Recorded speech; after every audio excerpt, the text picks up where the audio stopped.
আওয়ামী লীগ সরকারের আমলে দেখা গিয়েছিল বৈদেশিক মুদ্রার রিজার্ভ সংকট, কিন্তু ৫ আগস্টের রাজনৈতিক পট পরিবর্তনের পর বাড়তে থাকে রিজার্ভের পরিমাণ।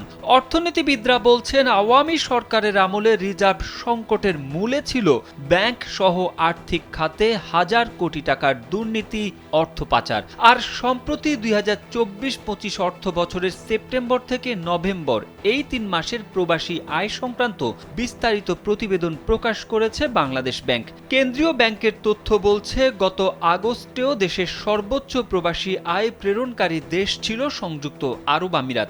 ওই মাসে দেশটি থেকে প্রবাসী আয় এসেছিল $৩৪ কোটি, যা ছিল যুক্তরাষ্ট্রের চেয়ে $৫ কোটি বেশি। সেপ্টেম্বরে এসে প্রবাসী আয়ে ইউএইকে পেছনে ফেলে দেয় যুক্তরাষ্ট্র। সেপ্টেম্বরে ইউএই থেকে প্রবাসী আয় এসেছিল $৩৬ কোটি। একই মাসে যুক্তরাষ্ট্র থেকে আসে $৩৯ কোটি। এরপর অক্টোবর ও নভেম্বরে সংযুক্ত আরব আমিরাত থেকে প্রবাসী আয় কমে যায়। অক্টোবরে দেশটি থেকে আসে $৩৩ কোটি, নভেম্বরে যা আরও কমে $29 কোটি নেমে আসে।